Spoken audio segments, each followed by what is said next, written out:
Growing up, climbing Everest used to seem like the ultimate adventure that could only be achieved by true mountaineers. But nowadays, much of the mountain's glory has become a myth. Climbing Everest has turned into an ego-driven quest for recognition and bragging rights as the first person in your country or age group to summit the mountain. There's been a dramatic shift in the reasons for climbing them, and true mountain climbers and experts have raised the alarm over the increasing disrespect up the mountain. From inexperienced climbers endangering the lives of others, to the mountain's glaciers thinning at a rapid rate, we bring you 6 reasons why you shouldn't bother going to Everest. Climbing Everest usually takes about 2 months. Getting to base camp from Nepal alone takes about 10-12 days. This is followed by an acclimatization training, where climbers spend the next several weeks ascending and descending the camps in order to get used to the extreme weather.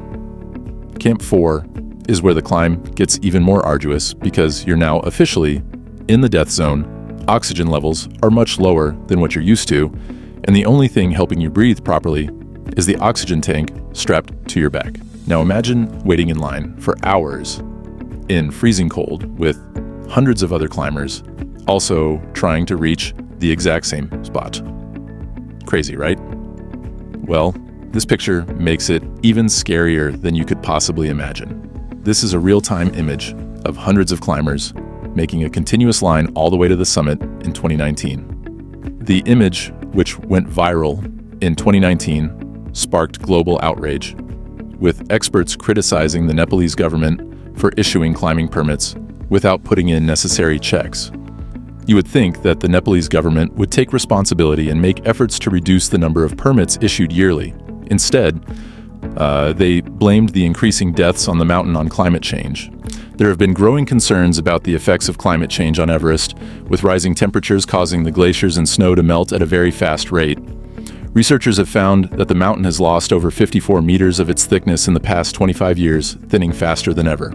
With the melting snow, more crevices will be created, and avalanches and landslides will happen more frequently on the mountain. Sherpas, who have been raising alarms about the mountain thinning at a rapid rate, say that Chamolungna, the mountain goddess, is unhappy with how it's been desecrated. They've also ascribed the increasing number of fatalities, short weather windows, and the mountain turning black because of the melting ice to the mountain goddess fighting back. The Nepalese government relies heavily on the revenue generated from tourism, so it is not taking any steps to reduce the number of tourists. Instead, they're planning to fix additional ropes and ladders around to reduce congestion around bottleneck areas leading up to the summit. Even expedition companies offering to take climbers up the mountains operate independently with no strict regulations guiding them. Some of the climbing agencies offering to take you up the mountain are climbers themselves who have probably successfully summited the mountain more than once and decided to start their own expedition company. Apart from pictures they took during their own climb, they have no relevant qualifications to lead any expedition, let alone one on an 8,000 m peak like Everest. With little safety procedures followed, these guys would take absolutely anyone up the mountain with the promise of teaching them all they need to know and being with them every step of the way. This, of course, always turns out to be a lie. The reality on Mount Everest is that no one is going to save you, not because they don't want to, but because attempting a rescue mission at a height of over 29,000 feet is more of a suicide mission than a rescue mission. Trying to save one person could result in a domino effect that could put the lives of rescuers and other climbers in danger. In 2023, Nepal issued a record number of 478 permits at $11,000 per climber, and this number is only expected to increase in the coming years. With more people attempting to climb Everest annually, the mountain has become increasingly polluted. Discarded tents, food containers, and gas cylinders litter the way up to the summit. But it's not just the litter here and there. Each campsite is covered with piles of rubbish and human waste, and the situation is expected to become deplorable in the coming years. The truth is that up until 2010, there was no solid waste disposal system in Everest. Locals were usually paid to transport the garbage down from base camp, but that only ended up in landfills near the city.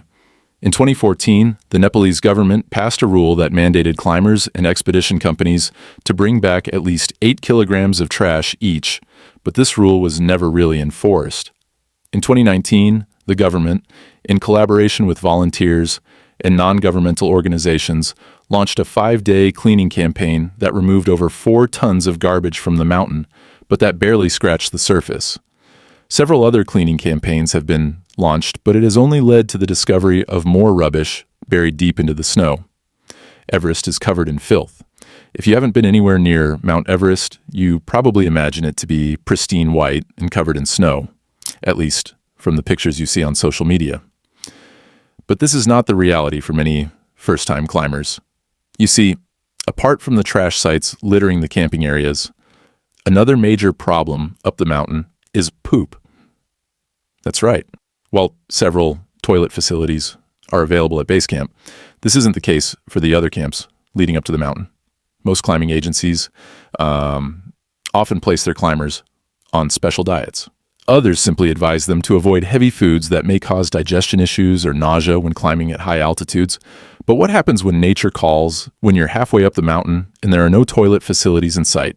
Crap in your pants? Or dig a hole in the snow and do your business? No one's going to know. Now, the second option might seem like a foolproof plan, but this isn't the case. There's no soil to break down your poop, so the extreme cold simply turns it to a frozen mass. And with the ice melting due to climate change, more poop is getting unfrozen and sliding down the mountains. So, if you're a first-time climber on Everest, here's a heads up. You'll probably encounter more than a few nasty surprises on the way.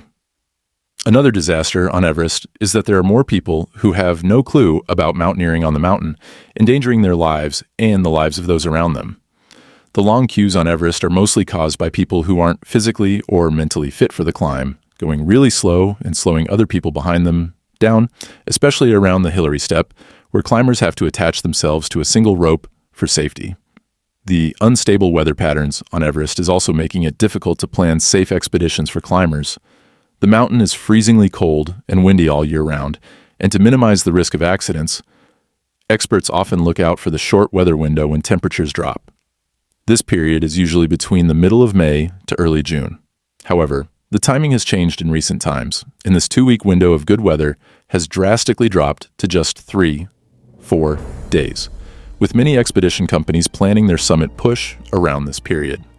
For a mountain that's been conquered by thousands of people, it's quite puzzling that the number of clients attempting to summit the mountain keeps increasing every year.